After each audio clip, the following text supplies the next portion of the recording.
자, 오늘 말씀은 복의 시작이라는 제목이죠.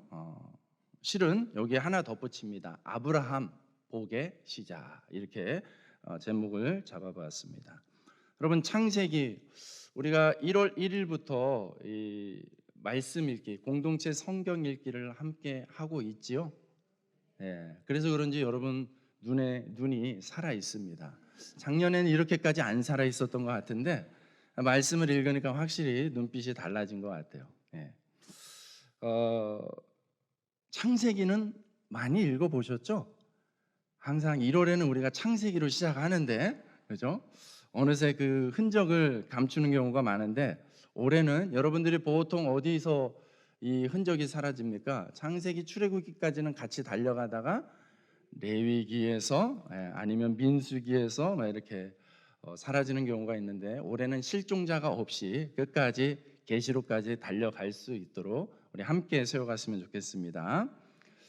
창세기는 그래요. 1월 하면 생각나는 가장 친숙한 말씀이 창세기인 것 같아요.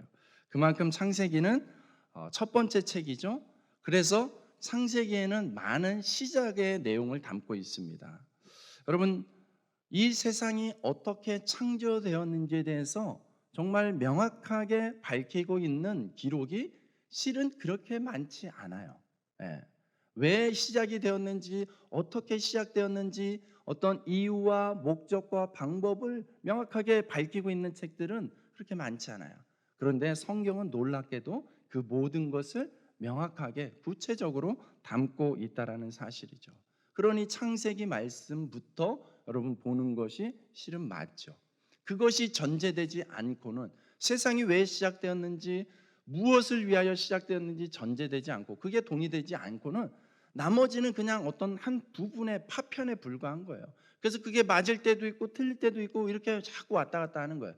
근데 여러분, 창세기가 확실하면은 나머지 말씀은 다 아멘이 되는 것이에요. 창세기 1장 1절 말씀 시작. 아멘. 갑자기 기습적으로 물어보는데도 대답을 잘 하시는 거 보니까 훌륭한 주일학교를 나오셨어요. 예. 그렇죠. 태초에 하나님이 천지를 창조하셨다라는 이 말씀이 그냥 성경 암송하는 구절로만 멈추는 것이 아니라 정말 여러분 믿음의 근간이 되기를 축복합니다. 이 말씀 하나면 다 해결되는 거 아니에요? 세상이 하나님의 창조로 시작이 되었는데 세상을 만드신 분이 아무것도 없는 상태에서 존재케 하셨던 그분인데 뭐가 문제가 되겠습니까? 없는 거에서 만드신 그분의 손길 하나면 아무리 심각하게 고장나고 망가졌어도 고치는 게 일도 아니죠. 그런 거예요. 그러니까 창세기 말씀은 엄청난 내용을 담고 있는 거예요. 예. 창세기 1장 1절부터 다시 보고 싶은 마음이 생기지 않습니까? 여기는 또 동의를 잘 안 하시네요. 네. 창조가 시작되었고 또 뭐가 시작되었습니까? 죄가 시작되었어요. 창세기는 죄의 시작을 또 알리고 있습니다. 왜 우리에게 이 하나님이 아니면 안 되는 건지, 왜 우리에게 예수 그리스도가 꼭 반드시 필요한 것인지, 여러분 이 죄가 동의되지 않으면 또 우리는 구원에 대해서, 복음에 대해서 받아들이질 않아요. 그래서 저기 밖에 계신 세상에 있는 수많은 사람들은요, 내가 죄인이라는 게 동의가 되지 않기 때문에 실은 예수님께 나오지 않는 것이죠. 예. 상당수가 나아가서 복음을 전할 때에 복음의 중요한 3대 요소가 뭐예요? 창조, 타락, 구속이에요. 하나님이 창조하셨다. 창조하신 하나님이 우리를 사랑하신다. 이것이 전제되는 게 복음이고, 또 이 복음의 속성 안에는 타락했다. 우리가 타락했다. 죄를 지었다. 그래서 죄 때문에 우리는 사망 선고를 받은 존재들이다. 이 부분이 또 동의되지 않으면 복음을 받아들이기 어렵습니다. 우리가 그런 죄인의 상태이라는 것이 인정이 되어야만이 우리는 구원이 필요하구나. 우리 죽어 있는 거구나. 그래서 우리에게 생명이 살아나는 것이 필요한 것이구나 라는 게 필요하게 되는 것이죠. 창조, 타락, 구속. 이것이 바로 복음의 3대 요소가 되는 것이죠. 창세기에서는 이 말씀을, 이 복음의 원형을 그대로 다 담고 있습니다. 하나님이 창조하셨고 사람들이 어떻게 타락했고 또 그런 멸망 가운데 놓여져 있는 사망 선고를 받은 인류 가운데 하나님이 어떻게 구원하시겠다라는 게 창세기 안에 이미 다 담겨져 있어요.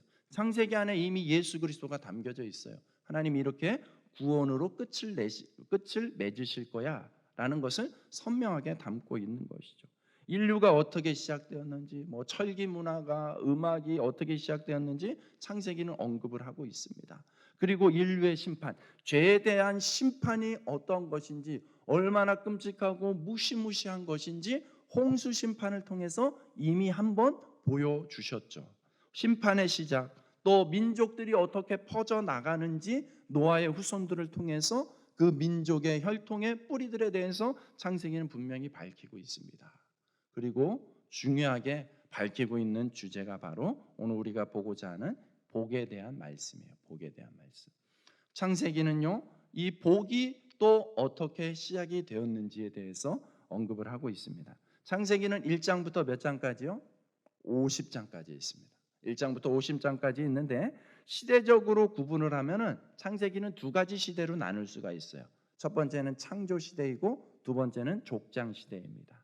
창조 시대는 좀 전에 쭉 지금 제가 말씀드렸던 것처럼 세상이 어떻게 창조되었고 또 어떻게 타락했고 그 가운데 어떤 심판이 있었고 그래서 하나님께서 이 인류를 다시 어떻게 시작하셨는지 창조, 타락, 홍수, 민족들이라는 네 가지의 주제를 가지고 1장부터 11장까지를 내용을 다루고 있습니다. 그게 바로 창조 시대예요. 그리고 12장부터 50장까지는 4명의 인물의 포커스를 맞춰서 내용이 흘러가고 있습니다. 소위 말해서 족장이라고 말하는 족장 시대인 거예요. 여러분 4명의 족장이 있습니다. 누구누구가 있나요? 아브라함과 이삭과 야곱과 요셉입니다. 이 4명의 족장을 통해서 하나님이 구원받는 백성들을 어떻게 만들어 가시는지 그 백성들을 통하여서 택함 받은 그 백성들을 통하여서 하나님의 구원의 은혜가 어떻게 흘러가는지를 전하고 있는 것이 창세기 전체의 내용입니다. 자, 창세기 끝. 여러분들은 창세기를 잘 수료하셨습니다. 자, 우리가 관심을 갖고자 하는 것은 이제 이 아브라함을 통해서 아브라함이 어떤 복을 받았는지를 보기를 원해요. 다음에 기회가 되면 야곱의 이삭이 요셉이 어떤 복을 받았는지 이 족장들의 삶을 좀 살펴볼 수 있으면 좋겠는데 오늘은 아브라함에 대해서만 좀 보도록 할 겁니다. 아브라함이 처음으로 성경에 등장하는 곳이 창세기 11장입니다. 창세기 11장의 끄트머리에 가가지고 이 아브라함의 집안에 대해서 간략하게 소개를 하고 12장부터 본격적으로 아브라함에게만 오롯이 집중해서 말씀이 전해지고 있습니다. 무려 12장부터 25장까지 거의 한 4분의 1 정도를 이 아브라함에 대해서 이렇게 다루고 있습니다. 그리고 아브라함의 인생 가운데 복이라는 주제를 연결시켜서 말씀하고 있습니다. 2절 말씀을 우리 같이 한번 읽어보도록 할까요? 2절입니다. 오늘은 자막이 없습니다. 자, 성경을 이제는 한번 펼쳐보시고 벌써 덮으신 분들 계시죠? 펼치시고 2절 말씀입니다. 같이 읽습니다. 시작.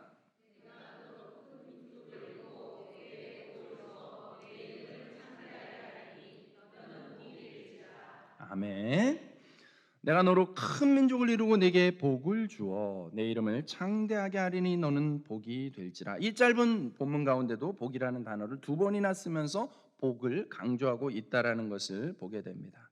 하나님이 아브라함을 통해서 어떻게 우리 인간들에게 복을 주시려고 하는지, 또 복이 어디서부터 어떤 경로를 통해서 흘러가고 있는지, 이 복이 어떻게 시작되었는지, 또 하나님이 왜 복을 주시겠다고 하시고 계신 것인지 우리가 좀 관심을 갖기를 원합니다. 복이 강조되고 반복되는 이유가 있습니다. 그것은 바로 인류가 타락했기 때문에 그렇습니다. 타락한 인류의 결말은 무엇이겠습니까?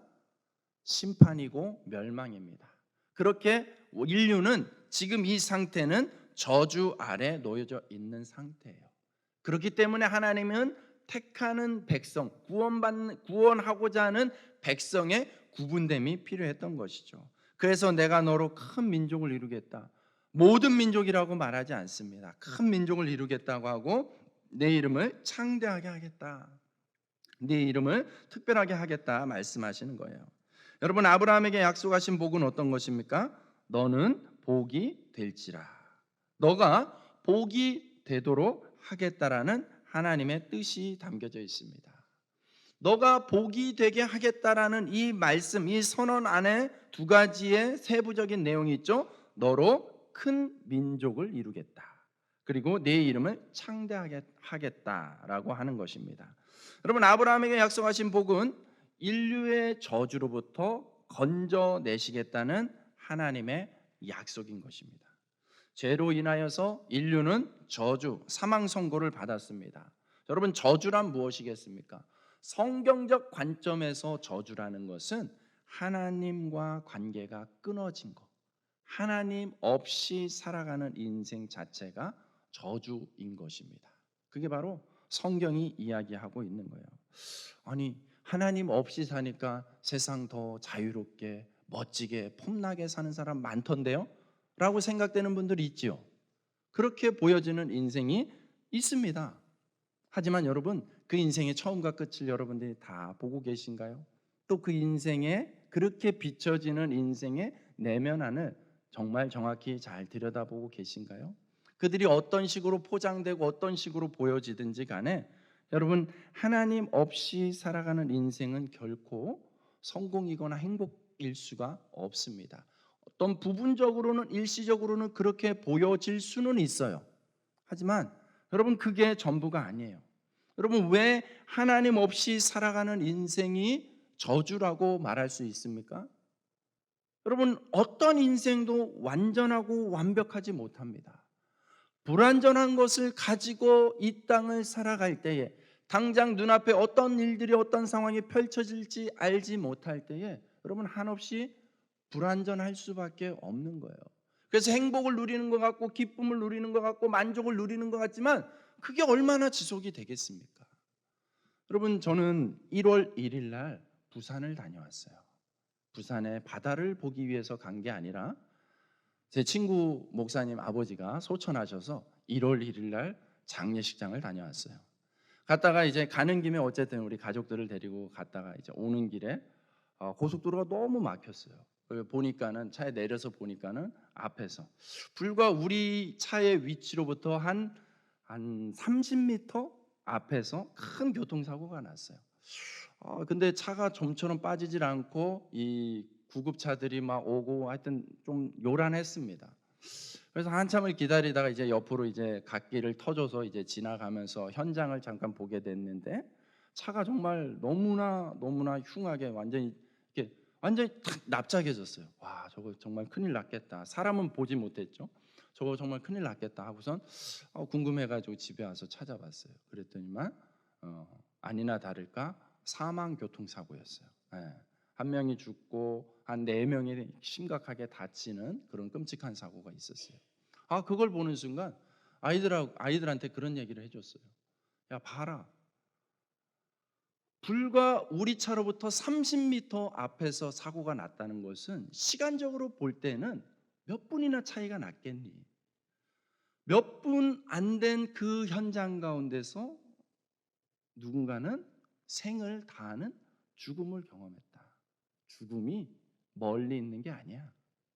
죽음이 너희들이 아무리 지금 10대다 어리다 하더라도 너희들 인생에 죽음은 그렇게 멀리 있는 것이 아니야. 그걸 깨닫게 하시고 아이들에게 나누게 하시더라고요. 여러분, 그렇죠? 여러분, 우리는 그런 인생이에요. 여러분, 아침에 잘 안녕히 다녀오세요 하고 저녁에 만나는 걸 당연하게 여기면 안 돼요. 당연하게 여길 수 없는 불완전한 인생이에요. 그런 인생을 여러분, 그 불완전한 인생이 내 힘으로 살아보겠다고 하면은 이 얼마나 불완전하고 불안할 수밖에 없는 인생이 되겠습니까? 그런 거예요. 이게 현실인 것이죠. 이게 현실이에요. 이런 현실 속에서 하나님이 없다라고 보았을 때 여러분 그 인생이 얼마나 안타까운 인생이 아닐 수 없죠. 그러므로 여러분 저주란 성경에서 말하는 저주란 하나님 없이 살아가는 것, 하나님과 관계 없이 하나님과 관계가 끊어진 채 살아가는 인생 자체가 이미 저주 아래 놓여져 있는 것이죠. 그런 인생들의 상태이기 때문에 오늘 하나님께서는 아브라함이라는 사람을 통하여서 하나님의 복을 전할 수밖에 없습니다. 그분이 약속하시는 복의 내용은 내가 너로 큰 민족을 이루고 네 이름을 창대하게 하리라. 하나님은 아브라함을 부르시면서 아브라함에게 큰 민족을 약속하셨습니다. 여러분 이 아브라함에게 약속하신 이 큰 민족, 여러분 지금 아브라함은 자녀 한 명도 없는, 아내의 상태는 이 임신을 할 수 없는 불임의 상태에 있는, 그런데 그런 형편 속에 있는 자에게 오늘 큰 민족에 대한 복을 약속하고 계십니다. 여러분 하나님은 그런 하나님이세요.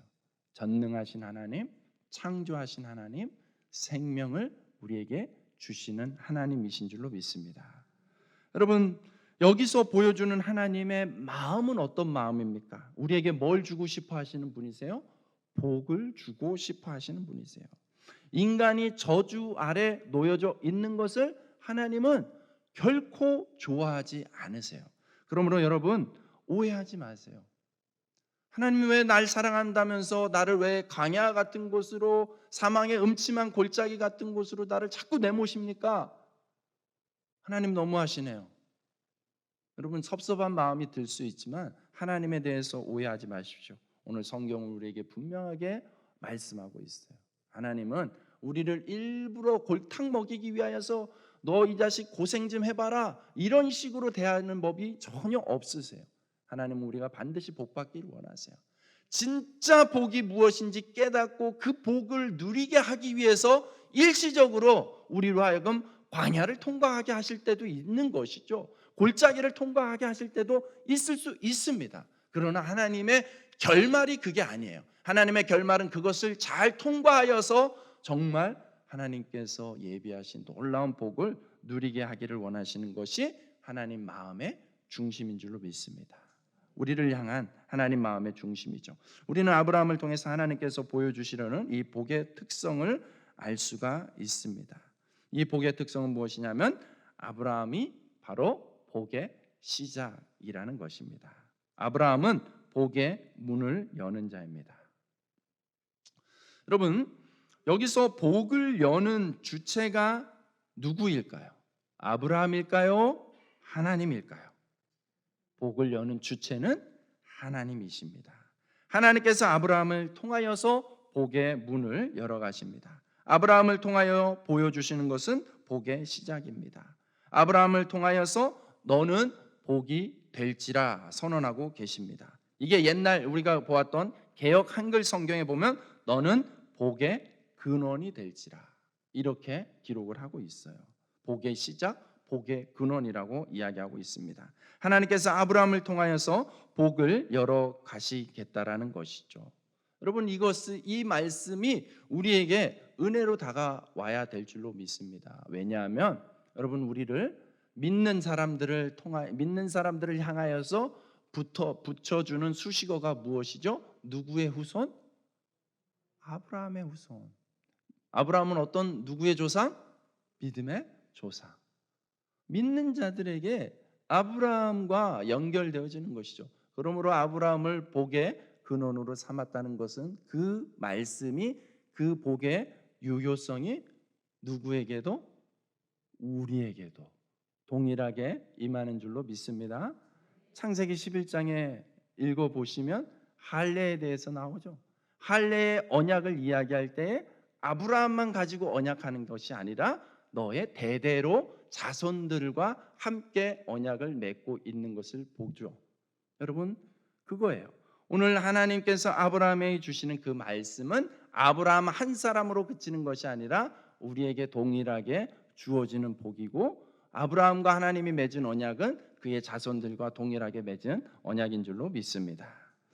여러분 이 복의 특성을 볼 때 3절 말씀 우리 한 번 더 같이 읽겠습니다. 시작.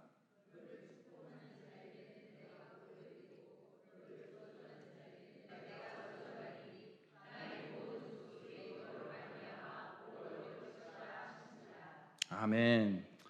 놀라운 말씀이지 않습니까? 하나님이 아브라함에게 권한을 하나 주셨어요. 특별한 권한. 그 권한의 이름이 바로 축복권이라는 거예요. 축복권.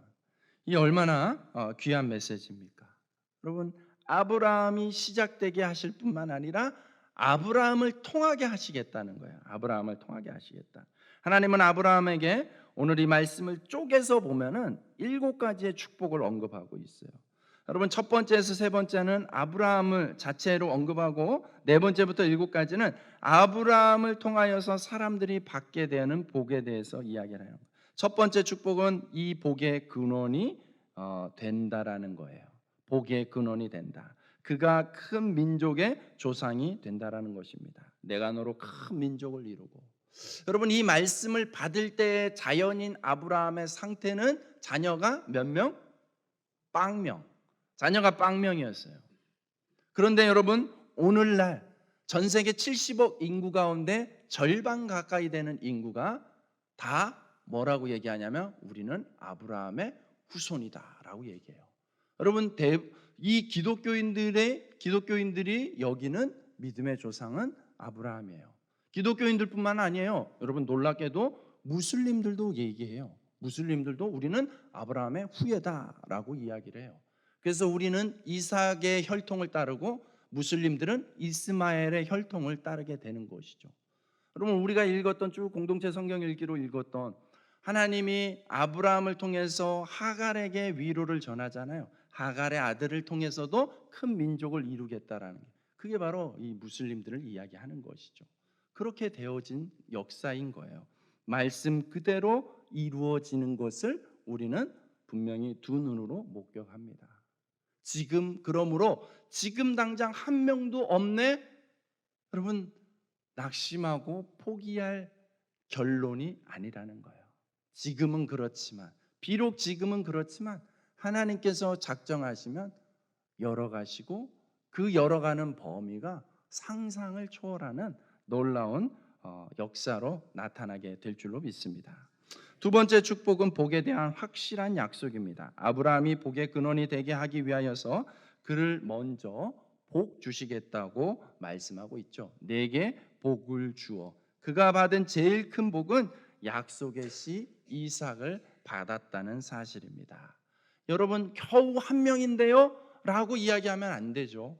그 한 명을 원래 자연 상태에서는 사라는 아이를 가질 수 없는 상태, 이미 한참 지나버린 상태, 그러니까 문이 닫혀버린 막혀버린 상태를 하나님이 뚫고 하나님이 개입하셔서 그 인생 가운데 개입하셔서 뚫고 약속의 씨 이삭을 선물로 주셨다는 거예요. 그러므로 먼저 복을 받게 된다라는 거예요. 이는 장차 예수 그리스도를 예비하게 하는 그 길을 여는 복의 시작이 되었다는 것입니다. 여러분 하나님의 세 번째 축복은 복의 크기예요. 바로 명예를 생각할 수 있는데 내 이름을 창대하게 하리니. 여러분 아브라함의 이름을 창대하게 하셨습니다. 여러분 그래서 우리가 아브라함 본 적도 없잖아요. 아브라함하고 동시대도 아니에요. 그런데도 우리는 아브라함 수없이 들어왔어요. 여러분 저 기독교 백그라운드의 문화권에 사는 사람들 이름 보세요. 아브라함이 왜 그렇게 많습니까? 오늘까지도 어디 가나 막 아브라함 불러대는 사람들이 많아요. 그 이름이 그렇게 유명하고 영광스럽고 명예스러운 이름이 되게끔 하신 거예요. 그 이름을 누가 높이셨습니까? 하나님이 높이신 거죠. 여러분 생각해 보세요. 아브라함은 그 옛날 고대 시대에 갈대 우르라는 곳에서 광야를 거쳐서 가나안에 와가지고 그냥 떠돌며 살다가 어쩌다가 부자가 되어버린 거고 그냥 그렇게 가축이나 치다가 지나가 버린 인생이잖아요. 아브라함이 뭘 남겼겠습니까? 그런데 그 이름이 그냥 역사에 수없이 지나간 태어나서 살다가 사라질 수많은 인생 가운데 하나였을 인생인데 하나님이 그 인생을 들어 쓰시니까 그 이름이 창대하게 되는 것이죠. 여러분, 오늘 하나님께서는 우리를 향해서 이러한 원대한 꿈을, 뜻을 가지고 계신 줄로 믿습니다.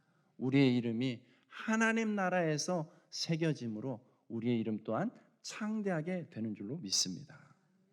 여러분, 다른 데 이름이 알려지는 것보다 생명책에 내 이름 석자가 새겨지는 것, 그것으로 여러분 이 창대함의 축복이 이미 충분히 임한 거 아니겠습니까?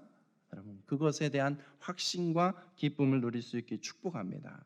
네 번째 축복은 바로 복을 주는 삶입니다. 아브라함의 삶은 그 자체가 하나의 복이었죠. 너는 복이 될지라. 이것을 영어로 얘기하면 and be you a blessing이에요. 너는 복 주는 사람이다. 너는 복이 될지라라는 것을 영어로 표현하면 너는 복을 주는 사람이다 라고 표현하게 되는 것입니다. 하나님께서 아브라함에게 다른 사람에게도 복을 주는 삶을 살도록 하셨다는 거예요. 여러분, 그러므로 오늘 이 말씀 우리의 인생 가운데 그대로 적용할 수 있기를 축복합니다. 우리를 통하여서 누군가가 복을 받을 수 있다. 너무나 멋진 인생 아닙니까? 하나님께서 우리의 인생을 그렇게 들어 사용하기를 원하십니다. 그러기 위하여서 먼저 불러서 먼저 우리에게 복을 주셨고 이제 그 복이 우리를 통하여서 또 누군가에게 흘러가는 복 주는 인생으로 삼아 주시는 줄로 믿습니다. 다섯 번째는 복의 특권입니다. 복을 빌어주는 특권을 가진 자의 축복. 너를 축복하는 자에게는 내가 복을 내리고. 그렇죠. 하나님은 아브라함을 축복하는 자에게도 이처럼 축복을 약속하셨습니다. 아브라함을 축복하는 자에게. 이 말은 아브라함이 하나님과 한편이 된 자로 만들겠다라는 뜻이죠. 적극적으로 아브라함을 사람들의 축복의 대상이 되도록 밀어주고 있는 든든한 하나님의 그 후원, 격려가 나타나는 것이죠. 여섯 번째 축복입니다. 복의 보장입니다. 소극적으로 아브라함을 사람의 저주로부터 보호하겠다고 말씀하세요. 너를 저주하는 자에게는 내가 저주를 내리고. 여기서 말하는 저주는 멸시입니다. 무시입니다. 냉대입니다. 아브라함을 멸시할 때 하나님께서 개별적으로 그들을 다루시겠다고 약속하고 계시는 것이죠. 여러분, 앞에 너를 축복하는 자에게 내가 복을 내리고 너를 저주하는 자에게 내가 저주하리라. 여러분, 이 저주가 멸시라면 너를 축복하는 자는 무엇입니까? 인정이겠죠. 인정이고 받아들임이에요. 그러므로 여러분, 우리에게 이 놀라운 영권이 있다라는 거예요. 여러분, 이 영권을 살아가면서 사용하셔야 됩니다. 이 영권을 사용하는 가장 직접적인 행위, 직접적인 현장이 무엇이냐면 전도예요. 전도. 복음을 전해 보십시오. 사람들에게 복음을 전해 보십시오. 이 말씀이 그대로 그 자리에서 결판이 납니다. 복음을 전해 보면 어떤 사람은 그 복음의 말씀을 인정합니다. 받아들입니다. 그러면 그 인생에 놀라운 역사가 나타나게 되는 것이죠. 그 자리에서. 그런데 어떤 분들은 실은 더 훨씬 많은 분들이 이 복음을 전했을 때 복음에 대해서 갖는 태도가 무엇입니까? 저리 가. 바쁘다고. 무슨 이상한 벌레 보듯이 전도하는 사람들에 대해서 그렇게 대해요. 저 위에 있을 때 이 역사에서 이제 같이 이제 전도팀하고 같이 나가서 전도를 하는데 뭐 이렇게 전도하는 걸 봤잖아요. 옆에서 이제 딱 이 휴게실 같은데 앉아 있어요. 저쪽에서 전도하다가 방향을 틀어서 내 쪽으로 고개만 돌려도 사람들이 기겁을 하고 막 못 오게 막 쌩 난리를 칩니다. 복에 대해서, 아브라함에 대해서 냉대하는 것이죠. 멸시하는 거예요. 그게 바로 저주예요. 그런 자들은 결말이 너무나 안타깝게 되는 거예요. 여러분, 우리가 아브라함의 후손이다 말했을 때에 우리의 삶 속에서 이 말씀이 현실이 되는 거예요. 그러므로 여러분, 살아가면서 이 복음을 전할 수 있기를 축복합니다. 복음의 현장 가운데 이 말씀을 직면하십시오. 반드시. 여러분, 어떤 분이 저한테 와서 그런 표현을 쓰더라고요. 예수 믿으면서 창피하게 한 번도 예수님 믿으라는 말을 안 하고 살아서 되겠습니까? 그렇죠. 너무나 직접적인 표현인데 너무나 동의되고 공감되는 말씀이에요. 예수님 믿는다면서 어떻게 예수님 믿으라는 말을 살아가면서 한 번도 안 하면서 살아갈 수 있냐라는 것이죠. 그건 믿는 자로서 너무나 수치스럽고 너무나 부끄러운 일이에요. 다른 게 부끄러운 게 아니잖아요. 시험 좀 못 친다고 그게 부끄러운 게 아니잖아요. 돈 좀 없다고 그게 부끄러운 게 아니에요. 정말 우리가 부끄러워해야 되는 것은, 믿는 자들이 부끄러워해야 되는 것은 예수님을 예수님이라고 말하지 못하는 거, 예수님의 구원이, 예수님의 사랑이 어떠하다라는 것을 전하지 못하는 거, 살아가면서 한 번도 그것을 입도 뻥끗 못 해본다라는 거, 그게 부끄러운 거예요. 오늘 이 말씀을 통하여서 우리를 통하여서 이 말씀이 축복의 말씀으로 이 세상에 전해지기를 간절히 소원하고 축복합니다. 일곱 번째, 그래서 축복은 복의 영향력인 것이죠. 마침내 아브라함을 통해서 이 복은 인류 전체가 복을 얻는 결정적인 이 기회를 만들어 주는 것이죠. 그러니 여러분 보십시오. 하나님의 그릇이, 하나님의 통이 얼마나 큰지. 하나님은요, 땅의 모든 족속이 너로 말미암아 복을 얻을 것이라 말씀하세요. 여러분, 그 전에 바벨탑 범죄를 계기로 해서 온 땅에 흩어져야만 했던 이 인류의 안타까운 역사, 그죠? 그런데 아브라함으로 말미암아 다시 이 모든 족속이 복을 누리는 길이 열리게 되었다는 것입니다. 여러분, 하나님의 그 복의 그릇이 어디까지요? 땅 끝까지요. 그러므로 이 복음 앞에서 누구는 되고 누구는 안 되고의 차별함이 있을 수가 없는 것이죠. 누구에게나 합니다. 그래서 여러분, 정서적으로 동의하기 참 어렵지만 우리 저 북한에 있는 정은이도 복음을 들어야 됩니다. 정은이 저보다 한참 어립니다. 예. 우리 정은이도 복음을 들어야 되는 대상이에요. 그러므로 정말 인간적으로는 너무나 밉고 정말 옆에 있으면 줘받고 싶지만은 여러분, 불쌍한 영혼으로 여기고 그 영혼 위해서도 우리가 기도해야 돼요. 왜 그러냐면 그 한 사람의 변화를 통하여서 저 북녘 땅에 있는 우리의 동포들이 그 신음에서부터 살아나게 되는 것이기 때문이죠. 여러분, 그렇게 봤을 때 우리가 정말 품지 못할 인생이 없는 것 같아요. 누가 되었든 간에 우리가 품고 기도해야 되는 것이죠. 여러분, 오늘 우리의 삶에도 이 복이 임하는 줄로 믿습니다. 여러분은 어떤 것에 대한 복을 기대하고 살아가고 있습니까? 성경이 말하고 있는 복은 잠깐의 복이 아니에요. 여러분, 세상 사람들이 흔히 얘기하는 복, 그런 것들이 존재하죠. 존재하지만 그러한 복들은 아주 잠깐이에요. 여러분, 요즘에는 많이 없는 것 같지만 여러분, 옛날엔 개 모임이 있었습니다. 갯돈을 이렇게 사람들이 돈을 모아가지고 한 사람한테 몰아주는 것이죠. 예. 여러분, 갯돈 타는 날 기분이 어떻습니까? 갯돈을 타면은 공돈이 생긴 것 같아요. 그건 원래 자기가 다 부은 돈 그대로 찾아가는 건데도 괜히 기분이 좋습니다. 이 누리는 행복이죠. 분명히 행복합니다. 그럼에도 불구하고 그게 오래가지 못한다는 거예요. 여러분, 세상이 점점 발전하고 편리해지고 풍성해져 가는데 희한하게도 우울증 환자도 같이 풍성해지고 있다라는 거예요. 여러분, 이 구미 지역은 살기 좋은 곳이라서 제가 어떤지 모르겠는데 윗동네 어떤 지역에 가면은요, 지역에 있는 교회거든요. 근데 그 교회 성도들이 거의 대부분이 이 정신병원을 다 다녀와요.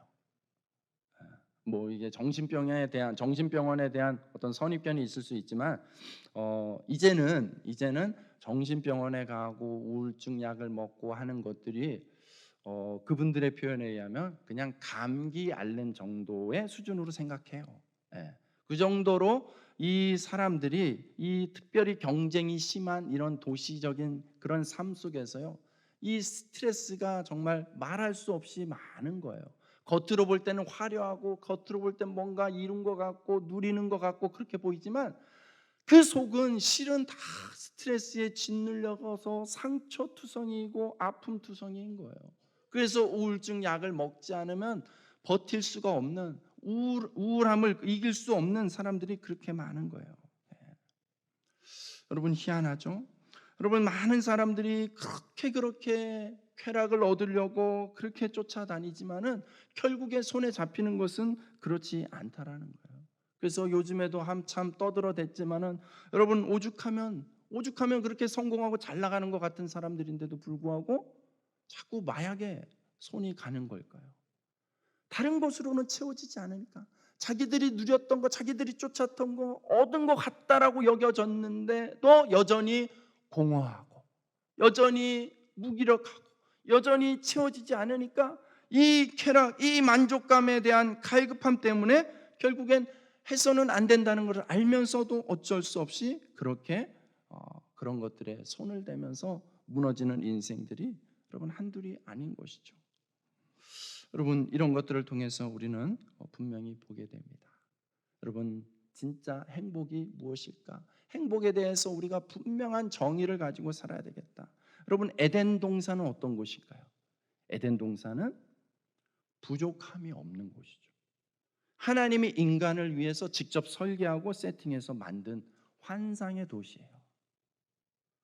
여러분 이 에덴 동산에 다 갖춰져 있어요. 그런데 여러분 사탄이 인간을 꼬실 때 어떤 식으로 그 틈을 노리고 공격을 했습니까? 에덴 동산에서도 만족하지 못하게 만들었잖아요. 불만족하게 만들었잖아요. 다 가졌는데 저거 하나 안 가졌네? 저거 하나 안 가진 게 다 가진 것보다 더 크게 다가온 것이죠. 그런 거예요. 인간은 그런 연약함을 가지고 있어요. 그래서 여러분 많은 사람들이 생각하는 그 행복에 대한 개념, 행복에 대한 어떤 기준, 내가 기분이 좋으면 행복한 거고 내가 뭔가 만족감을 가지면은 만족감을 누리면은 그게 행복이다라고 생각하는 거 착각이라는 거예요. 왜요? 여러분을 만족시킬 수 있는 것은 아무것도 없습니다. 이 세상의 것은 아무것도 여러분을 만족시킬 수 없어요. 왜요? 저걸 가지면 행복할 것 같은데 그래서 가지니까 행복해요. 근데 얼마 못 가는 게 문제죠. 그러면 또 다른 거, 더 강력한 거, 더 센 거, 더 자극적인 거, 더 쾌락적인 거 이런 것들을 자꾸 쫓게 마련입니다. 그러므로 불가능해지는 것이죠. 그러므로 성경은 분명하게 우리에게 전하고 있습니다. 예수 그리스도 외에는 우리 안에 우리 인생에 복이 있을 수 없다는 것입니다. 그러므로 여러분 이 말씀이 충분히 전제가 된다면 여러분 우리는 뒤집어서 이렇게 말할 수 있어요. 우리는 모두 이미 복 받은 자인 줄로 믿습니다. 예수 그리스도 안에 있는 자들 이미 복 받은 자인 줄로 믿습니다. 예수 그리스도 안에서 우리는 그 복을 누리고 있는 줄로 믿습니다. 예수님께 집중해 보십시오. 그 안에 모든 것이 다 있다라는 것을 보게 됩니다. 이 복은 하나님의 약속을 통해서 계속되는 것이에요. 왜요? 예수님께서 오셔서 본격적으로 말씀 사역을 하면서 전하셨던 첫 번째 주제가 무엇입니까? 산상수훈에서 예수님께서 전하셨던 첫 번째 주제는 바로 팔복입니다. 팔복. 심령이 가난한 자는 복이 있나니. 그러면서 팔복은 하나님 나라에서 살아가는 복을 이야기하고 있어요. 여러분 하나님이 우리에게 주시고자 하는 복이 세상과 비교할 수 없는 완전한 차원 높은 복이 바로 여기에 있습니다. 로마서 14장 17절 말씀 이렇게 기록합니다. 잘 들어보세요. 하나님의 나라는 먹는 것과 마시는 것이 아니요 오직 성령 안에 있는 의와 평강과 희락이라. 아멘. 여러분 하나님 앞에서 의로운 자로 그렇게 당당하게 살아가고 싶으시죠? 성령님께서 우리에게 그 의로움을 주시는 줄로 믿습니다. 여러분 마음속의 불안과 염려들을 떨쳐내고 싶으시죠? 성령님께서 우리 안에서 평강을 누리게 하십니다. 여러분 살아가는 것이 기쁘고 뭔가 소망이 있고 힘이 넘쳤으면 좋겠죠. 성령님께서 우리 안에서 희락을 주십니다. 여러분 이게 바로 하나님 나라. 하나님 나라는 꼭 죽어야만 가는 것이 아니라 이 땅에서 예수 그리스도 안에 우리 안에서 예수 그리스도 안에서 성령님이 우리 안에 역사하시고 작용하실 때 이 하나님 나라의 복, 의와 평강과 희락의 복을 누리게 되는 줄로 믿습니다. 여러분 우리가 쭉 살펴왔듯이 아브라함에게 주신 이 복은 그냥 몇 사람에게 그냥 소수의 사람에게 주는 것이 아니라 아브라함의 자손들을 통해서 이 복은 계속해서 흘러가고 확장되게 되는 것이죠. 이 축복의 대상은 바로 열방, 땅끝까지 이르게 되는 것이에요. 그러므로 여러분, 이 복음은 소수의 전유물이 될 수 없습니다.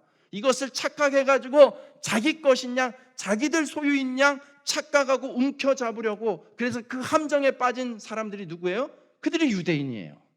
오늘날의 이스라엘 사람들, 유대인들이 마치 하나님의 말씀은 자기들 것인 양, 자기들만의 것인 양 착각하기 때문에 이방인들에 대해서 멸시하고 배척하고 그런 삶을 지금까지도 유지하면서, 그래서 결국에는 자기들이 의가 되고 자기들이 우선이 되고 중심이 되어 놓으니까는 심지어는 누구까지도 배척하게 됩니까?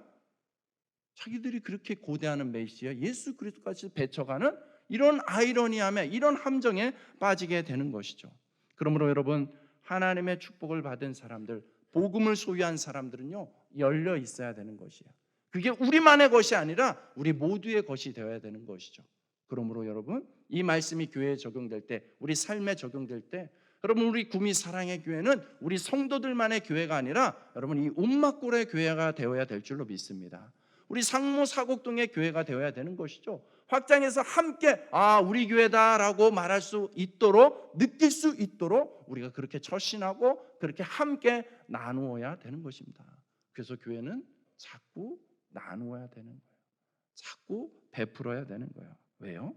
그게 바로 복 있는 사람에게 주어진 사명과도 같은 것이기 때문이죠.